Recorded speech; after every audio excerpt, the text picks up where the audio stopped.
Dans cet épisode, l'affaire Reynald Barguet. Pour ce podcast inédit, je vous propose une affaire hors norme. Le 14 février 2016, Reynald Barguet, un jeune homme de 23 ans, est froidement exécuté devant sa caravane, sous les yeux de sa compagne. À première vue, son meurtre ressemble à un règlement de compte. Mais après de nombreux rebondissements, les gendarmes vont mettre au jour une machination diabolique orchestrée par des suspects au-dessus de tout soupçon. Le 17 avril 2023, devant la cour d'assises de l'Hérault, s'ouvre le procès d'une affaire hors norme. L'assassinat de Reynald Barguet, 23 ans. Et vous allez voir qu'il a été victime d'un complot machiavélique. Fait exceptionnel pour un homicide, les 3 accusés comparaissent libres aux côtés de la famille de la victime. Un procès sous haute tension où se mêlent trahison et manipulation. Pour comprendre cette histoire, il faut remonter 7 ans en arrière.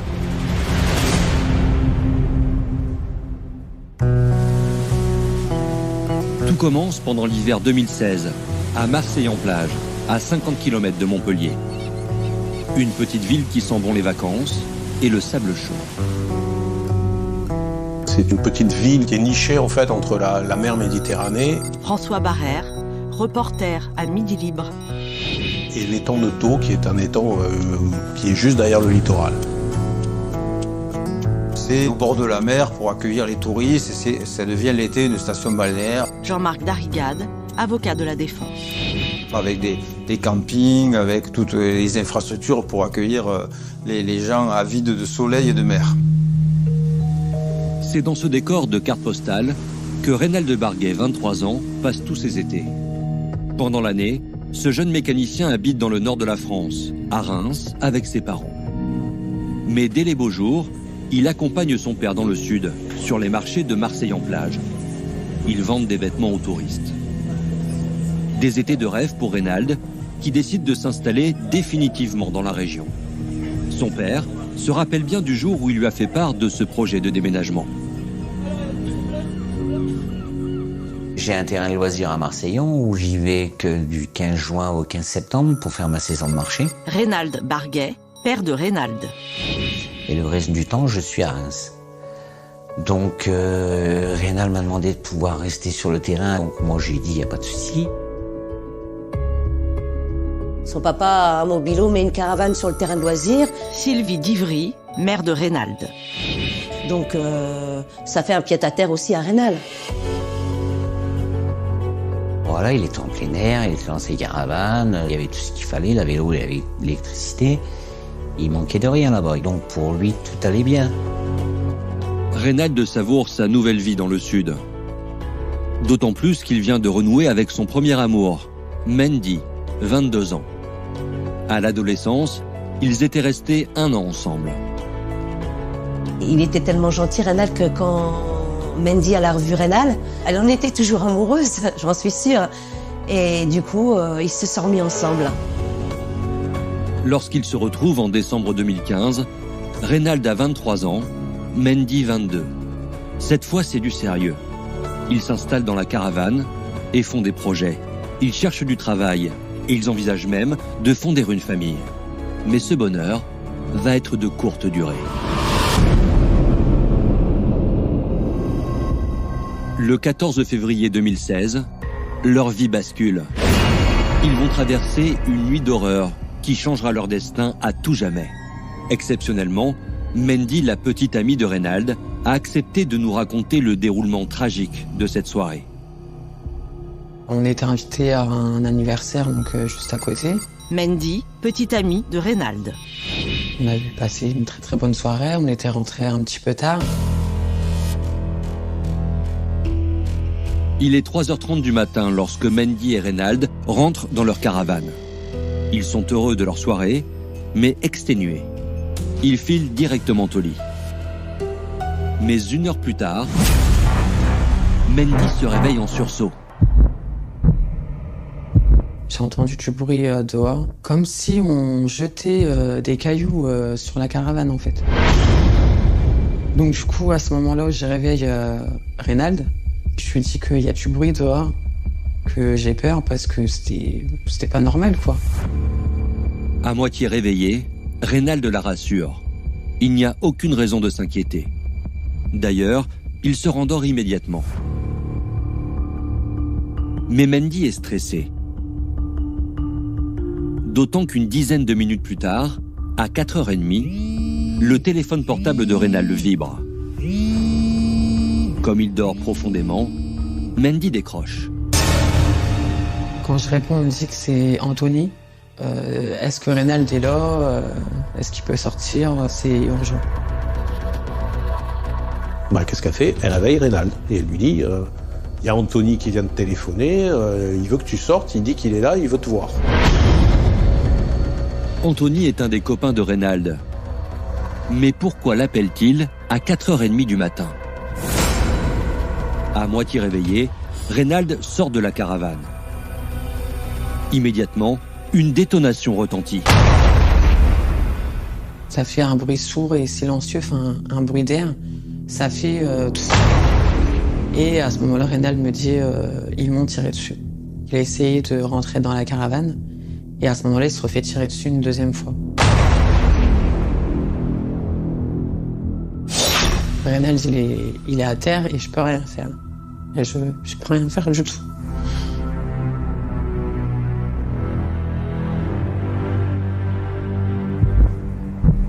Je me dis que je vais mourir aussi en fait. Il y a quelqu'un qui va rentrer dans la caravane et je vais me prendre une balle moi aussi. Donc en fait, je me cache comme je peux, je me mets les mains devant les yeux et j'attends. Mandy est terrifiée. Son petit ami gît au sol avec 2 balles dans le corps. Et les tirs continuent de fuser.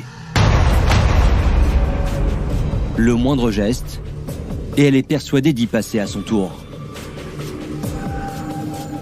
Elle est là sous le feu des balles avec son fiancé qui agonise, avec des balles qui transpercent les murs. Mandy, elle est éraculée parce que les balles la frôlent véritablement. J'ai vu vraiment ma mort arriver. J'ai vu ma mort arriver. Tapie au fond de la caravane, Mandy parvient à attraper son portable. Elle tremble comme une feuille, mais elle réussit à appeler les pompiers. J'avais l'impression d'être un robot. Je leur ai dit mon nom, mon prénom, l'adresse, ce qui se passait. Qu'on avait tiré sur mon conjoint, qu'on essayait de me tirer dessus. Qu'ils viennent au plus vite. Envoyez-moi quelqu'un vite, quoi. Je suis cachée, je vais mourir. À peine a-t-elle raccroché que les coups de feu s'arrêtent net. Mais pour Mandy, hors de question de bouger. Et si c'était un piège? Si les assaillants attendaient qu'elle sorte de sa cachette? Elle reste recroquevillée au sol en attendant les secours.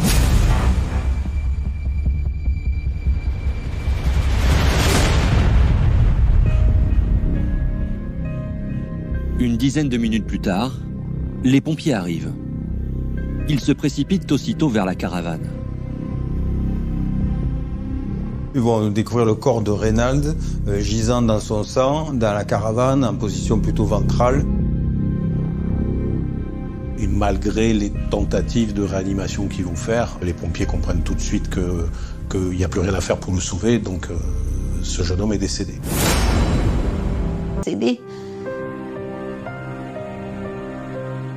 Je me suis écroulée, je suis tombée. Je comprenais pas, je me disais, mais pourquoi on a tué mon fils? Mais pourquoi? Ça fait très mal, c'est comme si on m'en avait arraché un bout de moi. Quand on me dit que mon fils est décédé, je ressens une colère.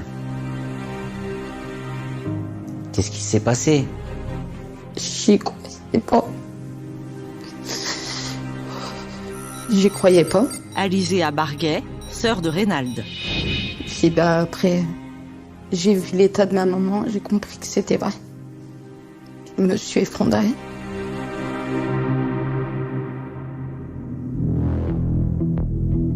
Après les pompiers, c'est au tour des gendarmes d'arriver sur les lieux du crime. Mais impossible d'effectuer les premières constatations à cause de l'obscurité. Ils gèlent les lieux afin de préserver les indices jusqu'au lever du jour.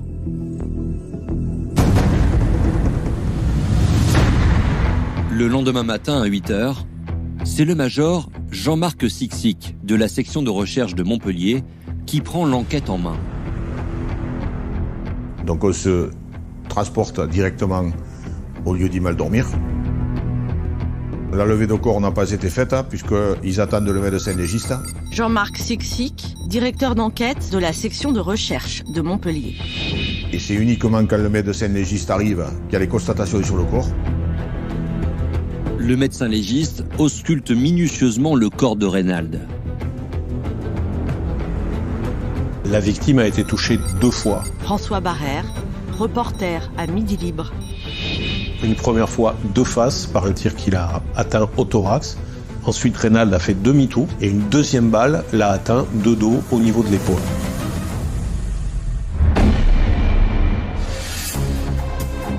Un tueur qui surgit au beau milieu de la nuit et abat froidement Reynald de Barguet. Voilà un mode opératoire qui rappelle aux gendarmes celui du grand banditisme. Mais pourquoi des professionnels du crime s'en prendraient-ils à ce jeune homme d'à peine 23 ans ? Qui se cache derrière ce meurtre odieux ?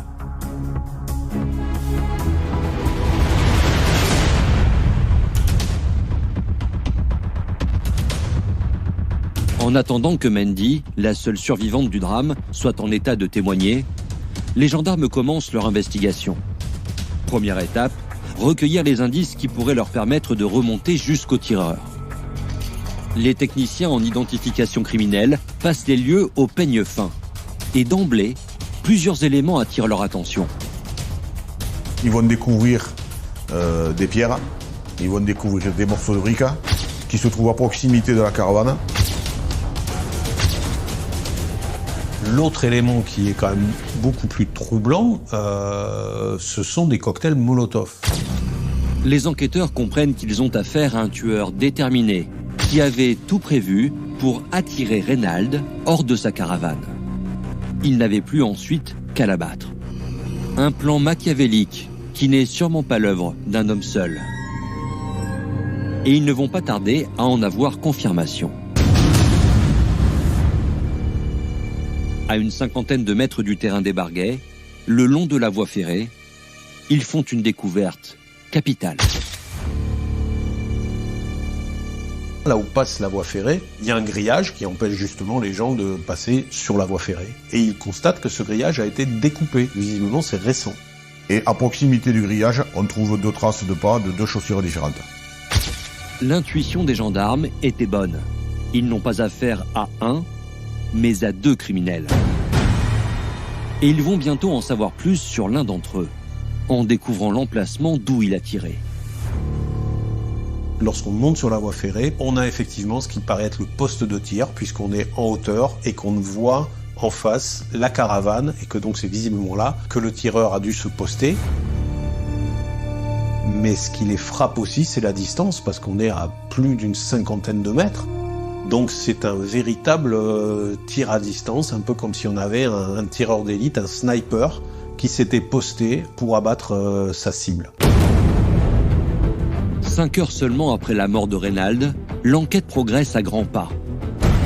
Les gendarmes savent désormais qu'il court après 2 meurtriers, appartenant sûrement au grand banditisme. Et ils sont persuadés que l'un serait un tireur émérite. Mais cette hypothèse va bientôt être mise à mal. Le lendemain du meurtre, les spécialistes en balistique rendent le résultat de leur expertise. L'arme utilisée, c'est une arme de chasse. Gaspard Cuénan, avocat de la défense. C'est une carabine 22 long rifle. 22 longs rifles, c'est le calibre le plus commun. Certainement pas une arme utilisée par des professionnels. Les gendarmes commencent à douter de la piste du grand banditisme. Ils espèrent que leur témoin principal les aidera à y voir plus clair. Car Mandy est désormais d'attaque pour être interrogé. Pour nous, Mandy, c'est le témoin essentiel, puisque c'est la dernière personne qui a eu Reynald vivant. Par miracle, je suis encore là, donc Je peux tout raconter, quoi. Mendy s'empresse de dévoiler aux enquêteurs un élément essentiel. Elle sait qui est à l'origine du meurtre de son petit ami. C'est un de ses copains, un certain Anthony. C'est lui qui l'a appelé en pleine nuit en lui demandant de sortir de la caravane. Ce que décrit Mendy, c'est le scénario d'un piège, d'un traquenard. C'est un guet-apens. Reynald Barguet, père de Reynald. On le fait sortir, on lui tire dessus. C'est pas un meurtre, Luc Abrakievitch, avocat de la défense. c'est un assassinat. Les gendarmes abandonnent la piste du grand banditisme. 7 heures après l'assassinat de Reynald Barguet, Anthony est interpellé et placé en garde à vue. D'emblée, les gendarmes le confrontent au témoignage de Mendy. Pourquoi a-t-il téléphoné à Reynald ce soir-là à 4h30 du matin? Face à eux, le jeune homme semble abasourdi. Ce n'est pas lui qui a appelé Reynald.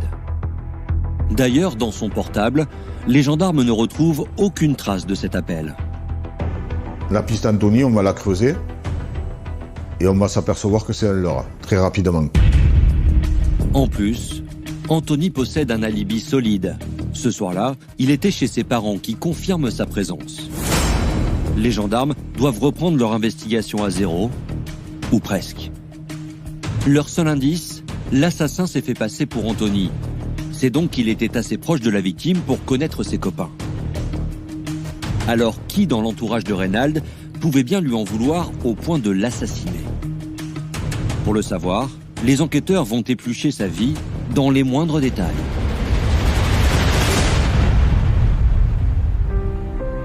Reynald est l'aîné d'une fratrie de 4 enfants. Et pour lui, la famille est sacrée. Reynald, il était très très très proche de mon papa. Et il était très proche de moi. Sylvie Divry, mère de Reynald. Il aimait ses frères, ses sœurs. Il était très famille, Reynald. C'était mon grand frère, j'étais sa chouchoute. C'était un modèle pour moi, mon frère. Il avait le cœur sur la main. Il a toujours été là. Si vous avez besoin de quelque chose, il vous rencontre dans la rue. Si vous n'avez pas de chemise, vous voulez lui demander sa chemise, il vous la donnera. C'était Reynald. Il était comme ça. Pour ses proches, Reynald était un vrai rayon de soleil. C'était un garçon qui avait la joie de vivre. Il aimait rigoler, il aimait faire le pitre. Oh, Reynald, c'était un moqueur. Il se moquait. Toujours, toujours, il était moqueur. Mais c'était pas méchant, c'était quelqu'un qui était taquin. Un gentil garçon, bon vivant, le cœur sur la main, que tout le monde semblait apprécier. Rien de ce que découvrent les gendarmes ne les aide à percer le mystère de sa mort. Rien, jusqu'à ce qu'ils découvrent que Reynald possédait un casier judiciaire. Ce qui l'a amené à avoir des démêlés à la justice, c'est pas des actes de grand banditisme, mais c'est des bagarres, des violences, des outrages envers les policiers. Reynald aurait notamment été mêlé à un petit trafic de stupéfiants. Cette fois, l'information intéresse les enquêteurs. Peut-être a-t-il été victime d'un règlement de compte. Il me demande si mon fils avait des problèmes avec quelqu'un. Je savais que mon fils faisait petit trafic à droite à gauche. Donc j'appelle à droite, à gauche, ses copains, qu'est-ce qui se passe? Mais personne lui voit d'ennemis. Non, toujours été réglo dans ses affaires. Ses proches le confirment, Reynald n'avait aucun ennemi. Les enquêteurs se penchent alors sur sa vie sentimentale. Et ils découvrent qu'elle est bien remplie. C'était un beau garçon, il aimait bien les filles l'aimaient bien. De toute façon, nos enfants, c'est les plus beaux du monde, mais Reynald, c'est vrai que c'était un très très beau jeune homme. Et je sais qu'il avait toujours eu du succès par rapport aux filles, que ce soit au collège, dans les quartiers où on habitait. Il était très très beau, mon fils. Reynald serait un joli cœur. 2 mois avant qu'il ne se remette en couple avec Mendy, il s'est d'ailleurs séparé de sa compagne, une certaine Coralie, avec laquelle il a eu un enfant. Un petit garçon de seulement 8 mois. Et selon ses parents, cette séparation se serait très mal passée. Cette piste fait à nouveau dresser l'oreille des gendarmes. Les déboires conjugaux ne sont jamais anodins, alors ils décident de creuser.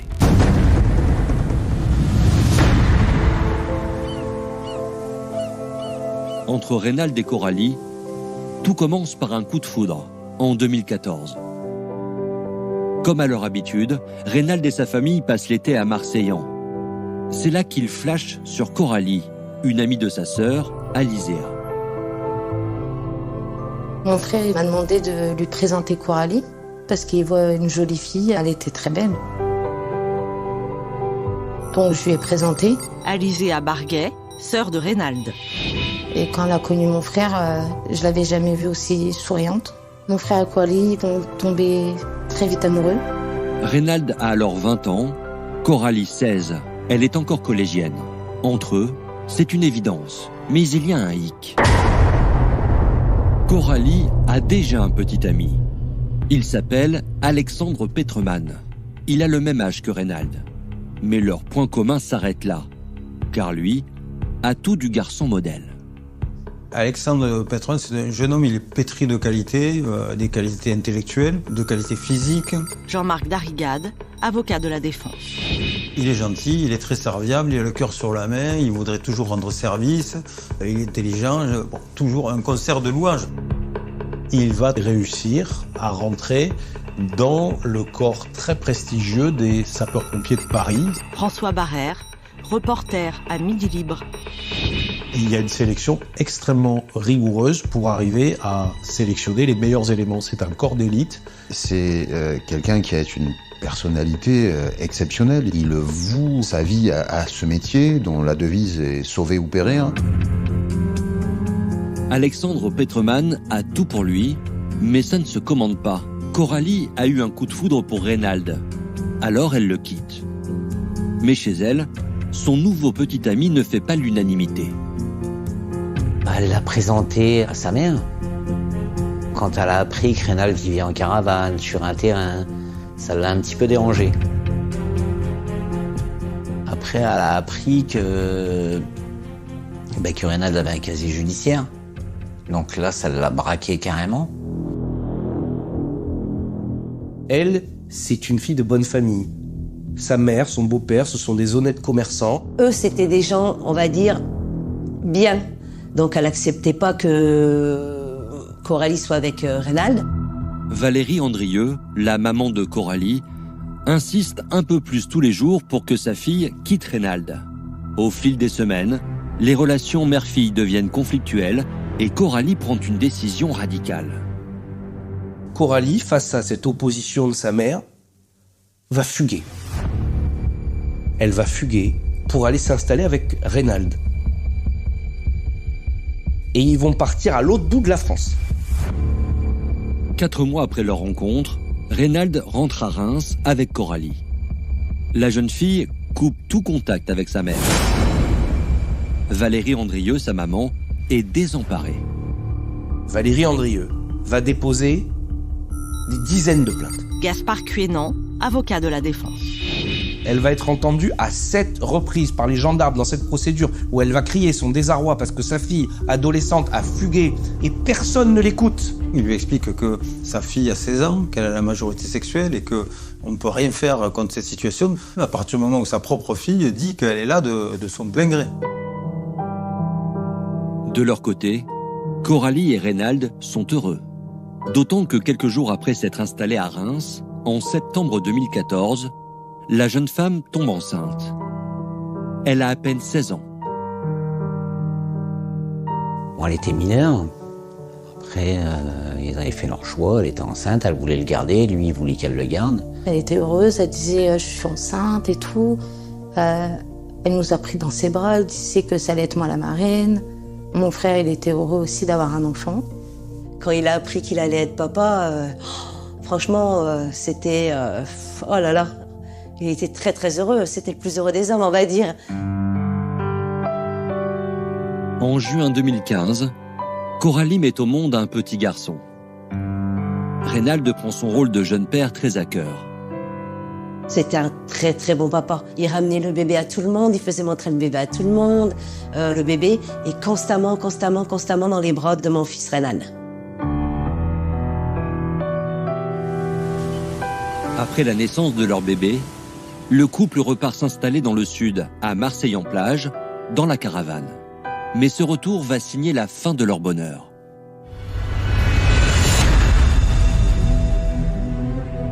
À Marseillan, Coralie, devenue maman, renoue avec sa mère pour lui présenter son fils. Mais Valérie est obstinée. Elle n'a pas changé d'avis sur Reynald. Elle tente à nouveau de persuader sa fille de le quitter. Et cette fois, elle va parvenir à ses fins. Quand elle retourne chez sa maman, dès qu'elle revoit sa maman, quelques temps après, ça ne va plus. Un matin, quand Reynald s'est levé, en fait, il n'y avait plus personne. Mandy, petite amie de Reynald. Coralie était plus là, l'enfant était plus là. Coralie quitte Reynald en 2015, le lendemain de Noël. Elle s'installe chez sa mère avec son fils. Pour Reynald, la séparation avec son enfant est insupportable. J'ai vu Reynald pleurer pour son fils. Vraiment pleurer. Il n'avait aucune nouvelle, pas un message, pas un appel. Ça lui a fait très très très très mal. On peut pas retirer un enfant à sa mère, mais on peut pas retirer un enfant à son père non plus. Au fil des jours, sans nouvelles de son fils, Reynald devient fou de rage.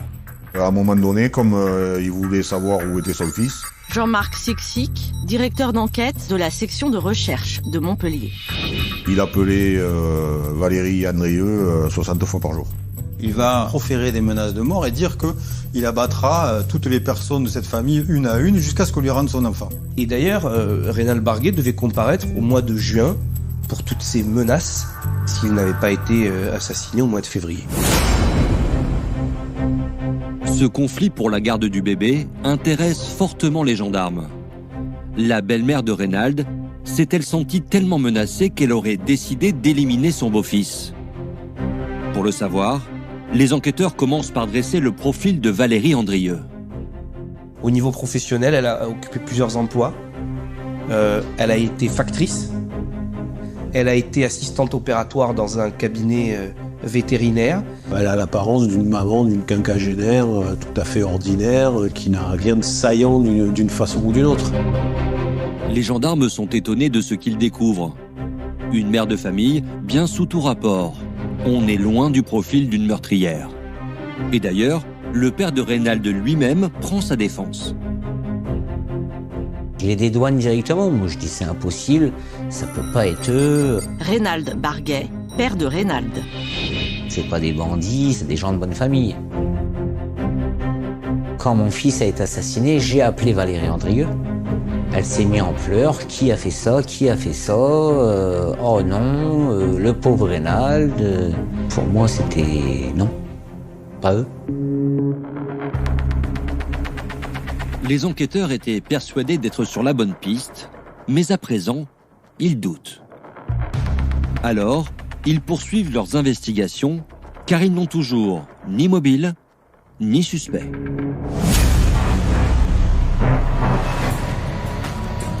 Ils reprennent l'enquête par le seul élément concret qu'ils détiennent, le coup de téléphone reçu par Reynald pour l'attirer hors de la caravane. Ils doivent absolument identifier son auteur. On fait des investigations téléphoniques sur la ligne qui a appelé Reynald. Donc il s'avère que c'est une carte prépayée. En faisant les croisements avec les numéros avec lesquels cette carte est en contact, on identifie très rapidement l'utilisatrice de ce téléphone. Et les gendarmes n'en croient pas leurs yeux en découvrant son identité. Ce téléphone, on l'identifie très rapidement comme pouvant être vraisemblablement le téléphone de Valérie Andrieux. Les gendarmes n'en reviennent pas. La carte de téléphone qui a servi à piéger Reynald a été achetée par Valérie Andrieux. Cette fois, ils pensent être sur la bonne voie. Une belle-mère qui ne supporte pas son gendre et qui décide de s'en débarrasser une bonne fois pour toutes, le scénario pourrait coller. Pourtant, un détail les chiffonne. Selon Mandy, c'est un homme qui a téléphoné à Reynald ce soir-là. Alors, qui est-ce? Pour le découvrir, les gendarmes étudient les téléphones portables qui ont borné autour de la scène de crime. On va s'apercevoir que le téléphone portable de Petroman Alexandre borne à 3h23 du matin sur un relais qui couvre la scène de crime. À ce moment de l'enquête, Alexandre Petroman devient notre cible principale. Les enquêteurs sont sidérés. Que vient faire Alexandre Petroman, l'ex-petit ami de Coralie, le pompier modèle, dans cette sombre affaire d'assassinat? Ils vont vite avoir une réponse à leurs questions. Ils apprennent qu'après avoir quitté Reynald, Coralie s'est remise en couple avec Alexandre, son premier amour. Les enquêteurs sont convaincus que c'est un assassinat. Luc Abrakiewicz, avocat de la défense. Que c'est une entente familiale. Ils ont un mobile. Les problèmes entre la famille Andrieux, Coralie et Reynald. L'enquête progresse. 2 jours après le meurtre, les gendarmes sont persuadés que Valérie Andrieux, la belle-mère, et Alexandre Petroman, le petit ami de Coralie, sont impliqués dans cette sordide affaire. Mais qui a fait quoi? Pour le savoir, ils vont continuer d'étudier la téléphonie et elle va accuser un autre membre de la famille. Jocelyn, 23 ans, le frère aîné de Coralie. Ils se rendent compte qu'il y a eu des échanges téléphoniques entre Jocelyn et Alexandre. François Barrère, reporter à Midi Libre.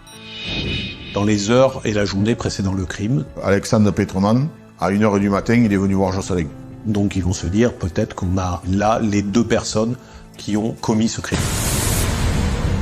Les gendarmes ont identifié un 3e complice. Ils mènent une enquête discrète pour savoir à qui ils ont affaire.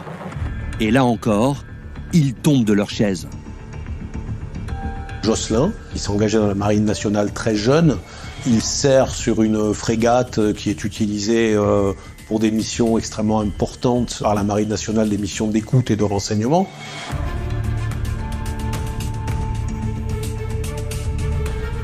Ses supérieurs hiérarchiques ne tarissent pas d'éloges sur ce garçon.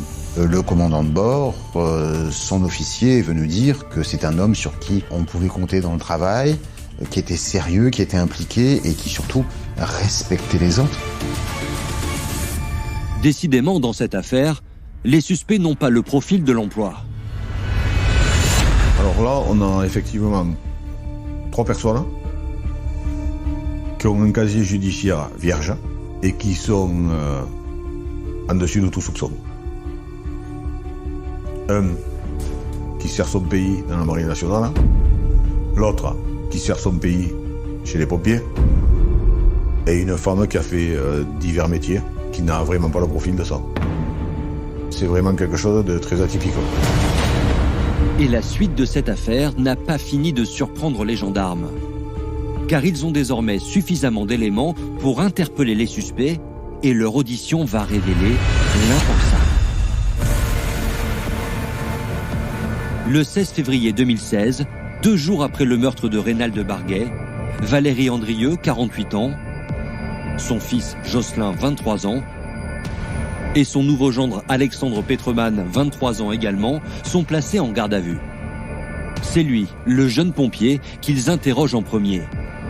Et les gendarmes sont surpris de son attitude. Il affiche un calme olympien. Il refuse même la présence d'un avocat. Alexandre Petroman, il va nier être l'auteur du meurtre de Reynald. Il dit aux enquêteurs qu'au moment des faits, il faisait un footing en pleine nuit. Jean-Marc Darrigade, avocat de la défense. Footing avec Jocelyn sur la plage de Marseillan. Un footing à 3h du matin, les gendarmes n'y croient pas trop. Mais ils ont une stratégie en tête pour déstabiliser leurs suspects. Ils ont la preuve que son téléphone a borné près de la caravane de Reynald à l'heure du crime. Cette fois, Alexandre perd sa belle assurance et craque. Et là, il est très rapidement passé aux aveux circonstanciés. C'est-à-dire qu'il nous a expliqué être l'auteur du meurtre.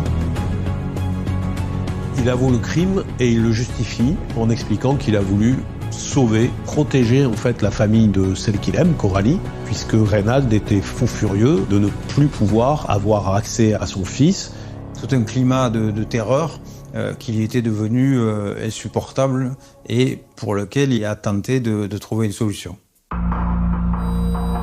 Alexandre Petermann, si sûr de lui quelques heures plus tôt, semble maintenant avoir besoin de soulager sa conscience. Il avoue même qu'il n'a pas tué Reynald sur un simple coup de tête, mais qu'il avait tout prémédité. Il raconte qu'il prépare ça depuis des semaines. Gaspard Cuénan, avocat de la défense. Que depuis des semaines, il a fait des repérages sur les lieux des faits. Il va même raconter qu'il s'est entraîné pendant la journée à viser, à armer avec sa carabine et à tirer sur les casseroles. Il dit, depuis le départ, c'est prémédité et je dois assumer cette préméditation. Les gendarmes sont stupéfaits. Alexandre déballe tout, les repérages, l'entraînement. Il raconte dans les moindres détails comment il a assassiné Reynald cette nuit du 14 février 2016. Il a stationné son véhicule à proximité d'un portail SNCF. Jean-Marc Sixic, directeur d'enquête de la section de recherche de Montpellier. Il a escaladé le portail. Ensuite, il a traversé la voie ferrée. Il a marché le long de la voie ferrée avec tout le matériel qu'il avait préparé, c'est-à-dire il avait l'arme du crime, une carabine, 22 longs griffes, il avait 2 armes de poing, il avait les cocktails Molotov. Alexandre explique aux enquêteurs qu'il a marché le long de la voie ferrée jusqu'à l'endroit où il avait découpé le grillage quelques jours plus tôt. Puis, il a essayé de faire sortir Reynald de sa caravane. Donc il s'approche du terrain, il lance des pierres sur la caravane. Puis il se dépêche ensuite de retourner sur la voie ferrée pour se poster en attendant que Reynald sorte. Mais il n'y a pas de réaction, il se passe rien. Alors il insiste, il va lancer les cocktails Molotov.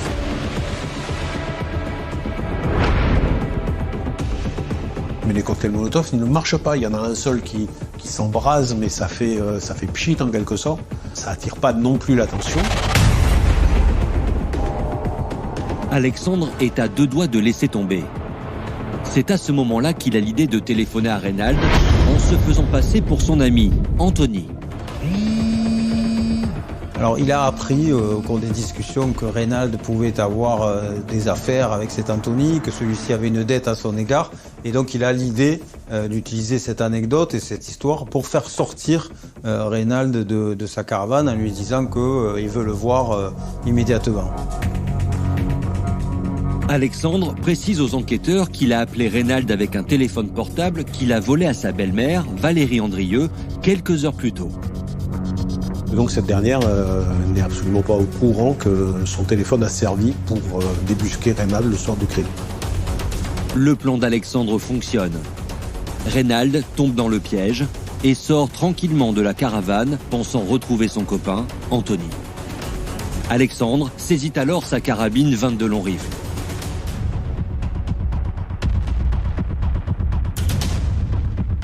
Cette carabine est équipée d'une lunette de visée. Il va raconter que c'est une lunette de visée à vision nocturne qui permet de voir parfaitement la cible, même si on est en pleine nuit. Il le voit dans la lunette et il tire à 2 reprises sur Reynald. Après que Reynald soit tombé, il va continuer à tirer sur la caravane, en sachant qu'à l'intérieur, il y a une autre personne, il y a Mandy. Il va dire qu'il voulait protéger sa fuite pour éviter que les personnes qui sont à l'intérieur n'alertent trop vite les secours et pour pouvoir partir. Après avoir assassiné Reynald, Alexandre panique. Il se précipite chez Valérie Andrieux pour se confier à Jocelyn, qui vit chez sa mère. Il demande à Jocelyn de l'aide en lui disant « J'ai besoin que tu me fournisses un alibi ». Et il va accepter parce que c'est son beau-frère, parce qu'ils se connaissent depuis longtemps. Donc les 2 hommes se mettent d'accord pour dire que ce soir-là, ils étaient ensemble pendant la nuit, ils sont allés faire un jogging, comme ils le faisaient lorsqu'ils étaient jeunes militaires et qu'ils faisaient leur classe. Selon Alexandre, Jocelyn ne va pas seulement lui fournir un alibi. Il l'aide également à effacer les traces du crime. Jocelyn va l'aider à aller enterrer les armes. Et puis Alexandre va aussi demander à Jocelyn de laver ses vêtements pour effacer les traces éventuelles de résidus de tir d'armes à feu que les gendarmes pourraient détecter sur ses vêtements. Alexandre le jure, Jocelyn l'a seulement aidé à maquiller son crime, rien d'autre. Quant à sa belle-mère, il est formel. Elle n'a participé ni de près ni de loin à cet assassinat. Il va immédiatement endosser toute la responsabilité. Il indiquera avoir agi seul, d'un bout à l'autre, dans la conception et dans la réalisation de ce projet criminel. Mais les gendarmes sont dubitatifs. Ils sont persuadés qu'Alexandre Petermann n'a pas pu réaliser ce plan diabolique tout seul. Ils décident de confronter son témoignage à celui des 2 autres suspects. Ils commencent par interroger Jocelyn. Comme Alexandre avant lui, le jeune militaire affiche un air détendu et refuse lui aussi l'assistance d'un avocat. Il va, dans un premier temps, répondre aux enquêteurs ce qui était convenu avec Alexandre, c'est-à-dire donner cet alibi bidon. Luc Abrakievitch, avocat de la défense. Mais cet alibi du jogging en pleine nuit. Et puis, lorsqu'il sait que Alexandre a assumé sa responsabilité, lorsqu'il sait qu'il n'a plus à le protéger, il va expliquer ce qui s'est passé. Les gendarmes parviennent cette fois encore à leur fin. Jocelyn reconnaît qu'il a fourni un faux alibi à Alexandre et qu'il l'a aidé à effacer les traces du meurtre. Mais pas plus. Il n'aurait pas aidé Alexandre dans cet assassinat. Les enquêteurs n'y croient pas.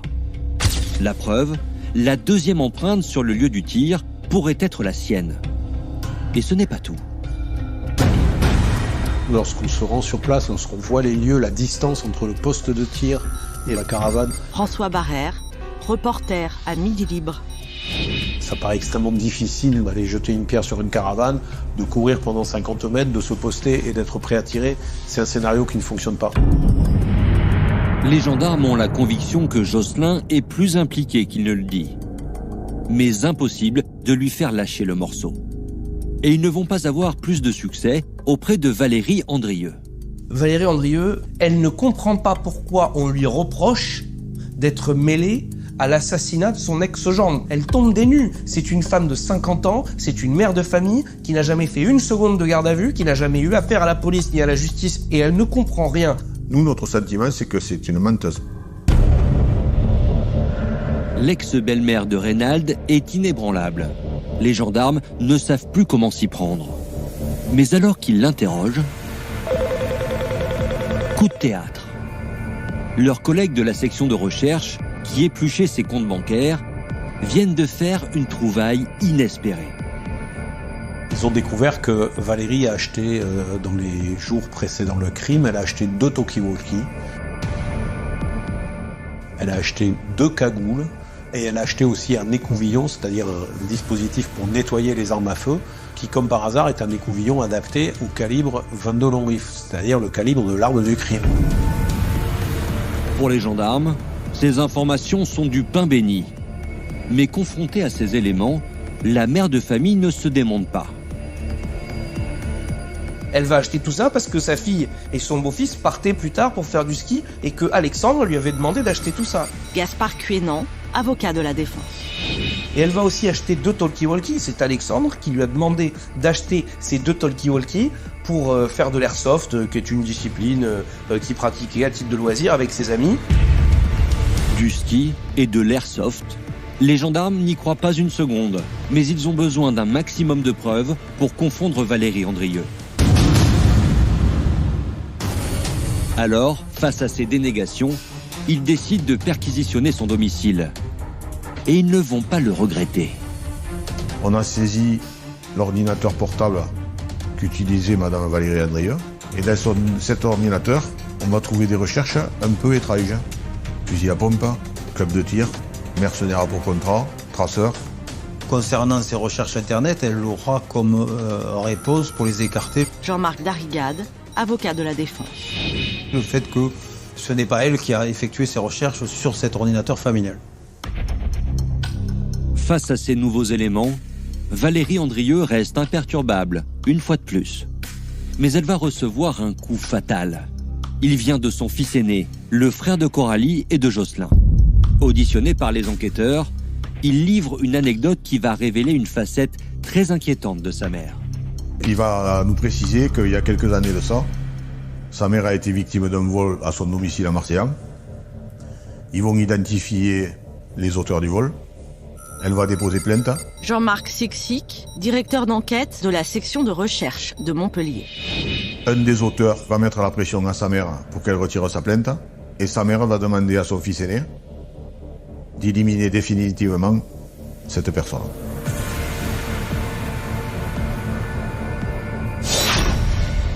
Son fils, heureusement, il s'est aperçu que sa mère le manipulait. Reynald Barguet, père de Reynald. Sinon, il serait peut-être en prison pour quelques années pour avoir tué quelqu'un sur les ordres de sa mère. Le témoignage de son propre fils est un coup de grâce pour Valérie Andrieux. Mais pour son avocat, il ne faut rien y voir de plus qu'une mésentente familiale. Valérie, elle a 3 enfants. Elle a des relations fusionnelles avec Jocelyn et Coralie. Mais elle en a pas avec son fils aîné. Il a une haine farouche pour sa mère. C'est pas de la faute de Valérie, qui a toujours essayé de le protéger. Cet argument de la défense ne convainc pas les enquêteurs. Les achats de talkie-walkie et de cagoules, les recherches internet, le conflit qui l'oppose à Reynald, ils sont persuadés que Valérie Andrieux est coupable. À l'issue de leur garde à vue, Alexandre Petermann est mis en examen pour assassinat. Valérie Andrieux et son fils Jocelyn pour complicité d'assassinat. Afin qu'ils ne puissent pas communiquer entre eux, ils sont écroués dans des prisons différentes. Pour la famille de Reynald, l'annonce de ces arrestations est une véritable déflagration. Je les aurais jamais soupçonnés. Bon, je sais qu'il y avait des petites altercations entre Reynald et son ex-belle-mère, mais jamais jusqu'à aller assassiner quelqu'un. Je les imaginais pas du tout capables de ça. Au désespoir d'avoir perdu Reynald, s'ajoute un terrible sentiment de trahison. Vous imaginez que mon ex-mari, quand c'est arrivé ça, il a appelé la maman à Coralie pour dire que Reynald s'était fait tuer. Sylvie Divry, mère de Reynald. Et ils avaient l'air d'être désolés pour nous. Et c'était eux les tueurs. Je me sens trahi par rapport à l'appel téléphonique que j'ai émis à Madame Andrieux, qui fond en larmes, qui comprend pas qui a fait ça. Comment peut-on réconforter à quelqu'un qui vient de perdre son fils et que c'est elle qui l'a fait tuer, qui a tout organisé? À quel point elle pouvait être méchante et machiavélique et manipulatrice. C'est horrible de faire ça. C'est horrible. Pourtant, de sa cellule, Valérie Andrieux continue de clamer son innocence. L'élément fondamental de ce dossier, c'est que quand même le principal accusé, l'assassin, celui qui s'accuse de l'assassinat, a toujours mis sa belle-mère hors de cause. Elle n'était pas l'instigatrice de ce crime. Valérie Andrieux est-elle coupable ou innocente? La cour d'assises va devoir trancher. Et l'enjeu est de taille. Si elle est reconnue comme le cerveau de cet assassinat, elle encourt la réclusion criminelle à perpétuité. Dans le cas inverse, elle pourrait tout bonnement être relaxée.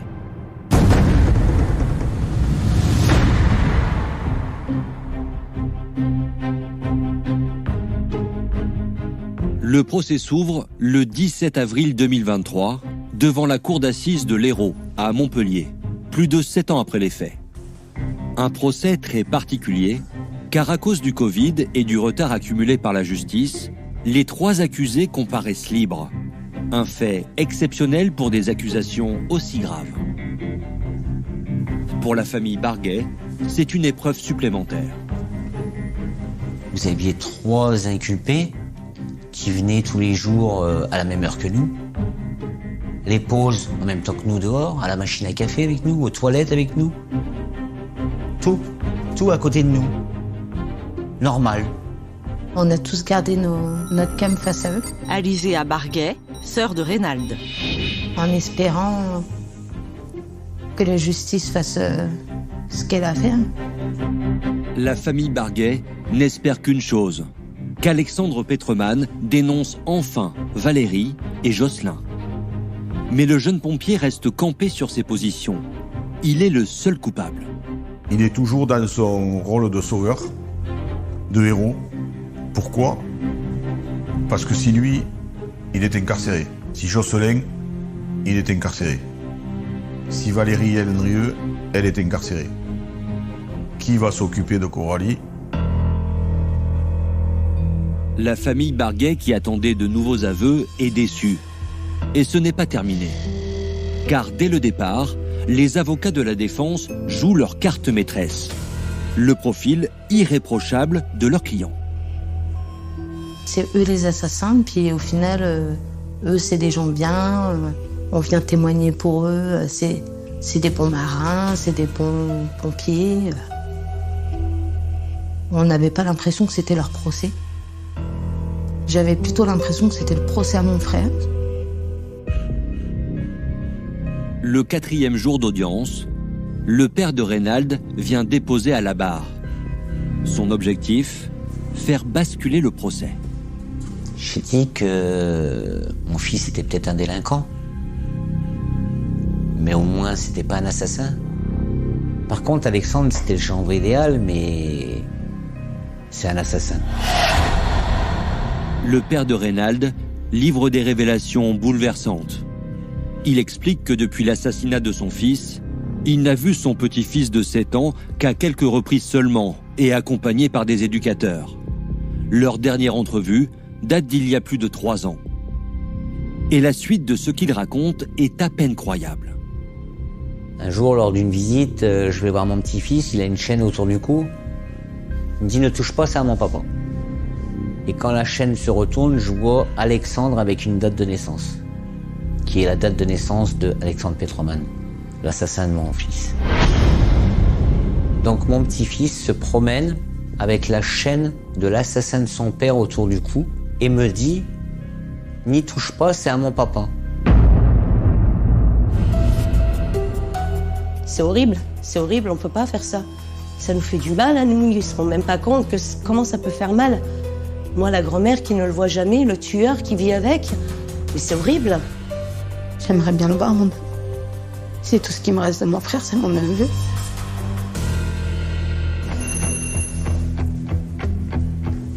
À l'issue d'un procès de 5 jours, le verdict tombe. Alexandre Petermann est condamné à 18 ans de réclusion criminelle pour l'assassinat de Reynald Barguet. Valérie Hendrieux écope de 16 ans pour complicité d'assassinat. Quant à Jocelyn, il est condamné à une peine symbolique, faute de preuves. 3 ans de prison, dont 1 an ferme, pour avoir fourni un alibi à Alexandre et l'avoir aidé à effacer les traces de son crime. Comme il a déjà effectué 1 an de détention provisoire, il ressort libre. Il ne part pas en prison alors que Alexandre et Valérie... François Barrère, reporter à Midi Libre. Eux sont escortés par les policiers vers la prison dans laquelle ils vont passer plusieurs années. Seule Valérie Hendrieux fait appel de sa condamnation. Elle est donc toujours présumée innocente. Elle a accueilli ce verdict avec une certaine fatalité. Gaspard Cuénan, avocat de la défense.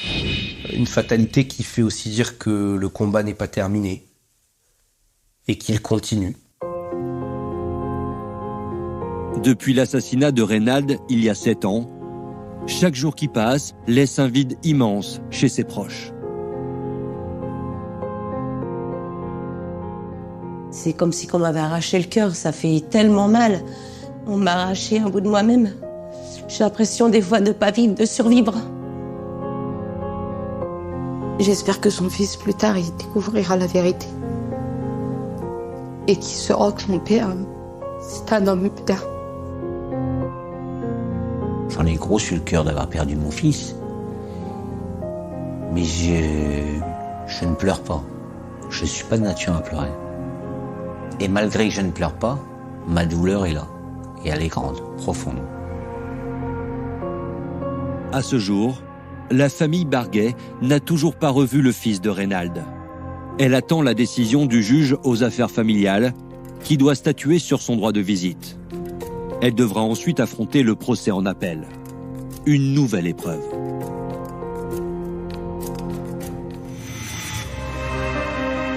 Vous venez d'écouter Chronique criminelle.